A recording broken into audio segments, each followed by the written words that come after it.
Chapter 20, Part 2 of Adventures of Huckleberry Finn, written by Mark Twain from the 1870s to mid-1880s, published in 1885 and read by Clay Shannon in 2020. And so on. You couldn't make out what the preacher said anymore on account of the shouting and crying. Folks got up everywheres in the crowd and worked their way just by main strength to the mourners' bench, with the tears running down their faces.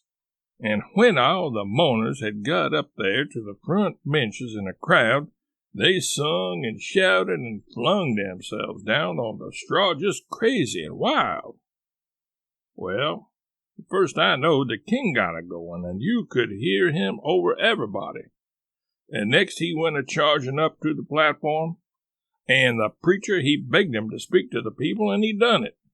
He told them he was a pirate, been a pirate for 30 years out in the Indian Ocean, and his crew was thinned out considerable last spring in a fight, and he was home now to take out some fresh men, and thanks to goodness he'd been robbed last night and put ashore off of a steamboat without a cent, and he was glad of it.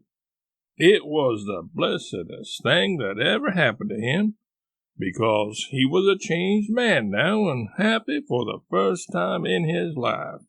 And, poor as he was going to start right off and work his way back to the Indian Ocean and put in the rest of his life trying to turn the pirates into the true path. For he could do it better than anybody else, being acquainted with all pirate crews in that ocean. And though it would take him a long time to get there without money, he would get there anyway, and every time he convinced a pirate, he would say to him, "Don't you thank me, don't you give me no credit. It all belongs to them dear people in Polkville Camp Meeting, natural brothers and benefactors of the race, and that dear preacher there, the truest friend a pirate ever had." And then he busted into tears, and so did everybody. Then somebody sings out, "Take up a collection for him, take up a collection." Well, a half a dozen made a jump to do it, but somebody sings out, "Let him pass the hat around." Then everybody said it, the preacher too. So the king went all through the crowd with his hat swabbing his eyes and blessing the people and praising them and thanking them for being so good to the poor pirates away off there. And every little while the prettiest kind of girls, with the tears running down their cheeks, would up and ask him would he let them kiss him for to remember him by. And he always done it.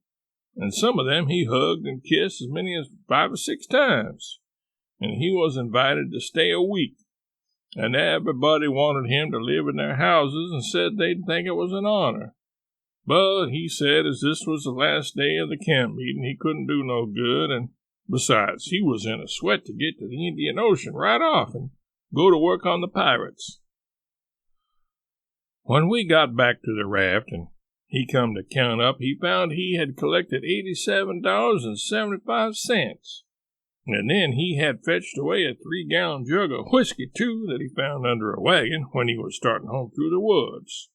The king said, take it all around, it laid over any day he'd ever put in the missionary and line. He said it warn't no use talking. Heathens don't amount to shucks alongside of pirates to work a camp meeting with. The Duke was thinking he'd been doing pretty well till the king come to show up, but after that he didn't think so much. He had set up and printed off 2 little jobs for farmers in that printing office, horse bills, and took the money, $4. And he had got in $10 worth of advertisements for the paper, which he said he would put in for $4 if they would pay in advance, so they done it. The price of the paper was $2 a year, but he took in 3 subscriptions for half $1 apiece on condition of them paying him in advance. They were going to pay in cordwood and onions, as usual, but he said he had just bought the concern and knocked down the price as low as he could afford it and was going to run it for cash. He set up a little piece of poetry, which he made himself out of his own head, 3 verses, kind of sweet and saddish. The name of it was, "Yes, crush, cold world, this breaking heart," and he left that all set up and ready to print in the paper, and didn't charge nothing for it. Well, he took in $9.50 and said he'd done a pretty square day's work for it. Then he showed us another little job he'd printed and hadn't charged for because it was for us. It had a picture of a runaway nigger with a bundle on a stick over his shoulder and $200 reward under it. The reading was all about Jim, and just described him to a dot. It said he run away from St. Jacques Plantation, 40 miles below New Orleans, last winter, and likely went north. And whoever would catch him and send him back, he could have the reward and expenses. Now, says the Duke, after tonight, we can run in the daytime if we want to.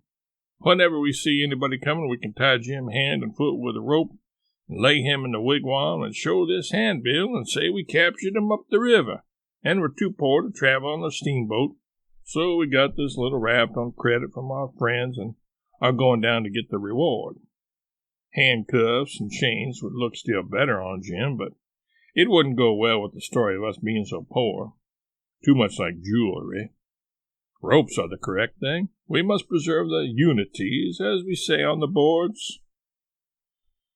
We all said the Duke was pretty smart, and there couldn't be no trouble about running daytimes. We judged we could make miles enough that night to get out of the reach of the power we reckoned the Duke's work in the printing office was going to make in that little town. Then we could boom right along if we wanted to. We laid low and kept still and never shoved out till nearly 10 o'clock. Then we slid by pretty wide away from the town and didn't hoist our lantern till we was clear out of sight of it. When Jim called me to take the watch at 4 in the morning, he says, "Huck, does you reckon we're going to run across any more kings on this trip?" "No," I says, "I reckon not." "Well," says he, "that's all right then. I don't mind 1 or 2 kings, but that's enough. This one's powerful drunk, and the Duke ain't much better." I found Jim had been trying to get him to talk French so he could hear what it was like, but he said he had been in this country so long and had so much trouble, he'd forgot it.